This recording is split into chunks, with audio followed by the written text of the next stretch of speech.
बिस्मिल्लाहिर्रहमानिर्रहीम, अस्सलाम वालेकुम।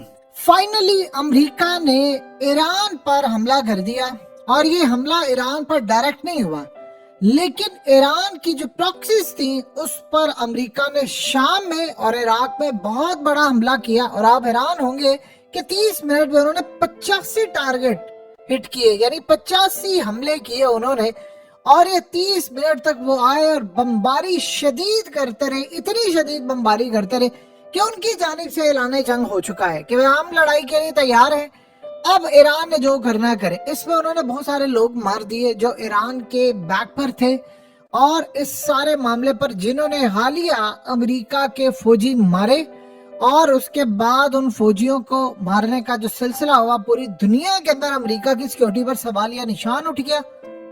और मजे की बात आप देखिए कि अमेरिका को पूरे मिडिल ईस्ट में सऊदी अरब समेत तमाम कंट्रीज ने इनकार कर दिया कि हमारी आपने कोई यानी बेस जो है मिलिट्री बेस इस्तेमाल नहीं करनी हमारे मुल्कों में। ईरान पर आपने हमला करना है, यमन पर करना है, हम आपको हमले की इजाजत नहीं देंगे। अमेरिका ने हमले के लिए जो इस्तेमाल किया वो B-1 बॉम्बर है, ये आपकी स्क्रीन पर आ रहा है। ये बॉम्बर अमेरिका से उड़ता हुआ आया है और ये तकरीबन 7000 किलोमीटर तक उड़ सकता है। आप एक दफा इसका फ्यूल भर दें, तेल भर दें, तो 7000 किलोमीटर तक उड़ सकता है। और ईरान पर हमले के लिए अमेरिका और ईरान का जो डिस्टेंस है वो 10,000 किलोमीटर बढ़ता है, यानी जो डिस्टेंस इन दोनों का 10,000 किलोमीटर है, ये 7000 किलोमीटर तक जाकर हमला कर सकता है, क्योंकि उसके बाद इसको रिफ्यूलिंग की जरूरत है।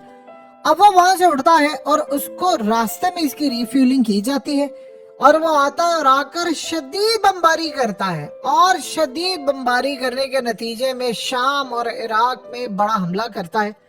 आप सोचिए जरा, ये बॉम्बर इतना खतरनाक है कि 24 न्यूक्लियर बॉम्ब जो होते हैं, जो तकरीबन 200 यानी आप समझ 27 किलोग्राम के जो कन्वेंशनल बम्स होते हैं, इनको ले जाने की सलाहियत रखता है।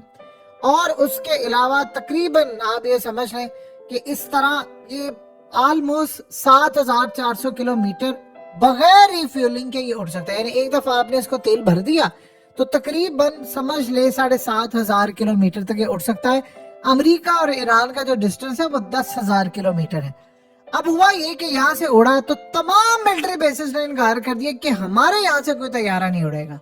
यानी अमेरिका को इतना बड़ा इनकार हो गया, तारीख में कभी नहीं हुआ। अब हुआ ये है कि उसके बाद आकर उन्होंने हमला कर दिया इराक में भी और शाम में भी।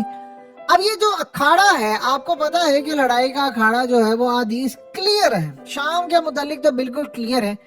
आप देखिए इसराइल और जो रशिया के दरमियान हालिया मामला हुए, जब उन्होंने इनके तकरीबन 12 के करीब मिसाइल मार दिए जो इसराइल ने फायर किए, वो भी शाम से रशिया ने मारे। फिर उसके बाद इराक के अंदर इसराइल का हेडक्वार्टर तबाह हुआ, अमरीकियों को शाम और जॉर्डन के दरमियान मारा गया और वहां पर उनकी मिलिट्री बेसिस पर हमले हुए। ये करते करते आप सारी लड़ाई देखिए, अगर ये हो रही है, एक दूसरे पर कोई डायरेक्ट हमला नहीं करा। अमेरिका ने ईरान पर डायरेक्ट हमला नहीं किया, जबकि पूरी दुनिया का प्रेशर था कि ईरान पर डायरेक्ट हमला किया जाए। अब आप सोचिए जरा, जिस जंग को हम सब रोकने की कोशिश कर रहे थे वो जंग अब रुकेगी नहीं, अब वो गली कूचों में जानी है। और अमेरिका की भी खैर नहीं है, क्योंकि ईरान को यहाँ एक सूरत हाल पता चल गई है, रशिया को भी और चाइना को भी। इन तीनों के लिए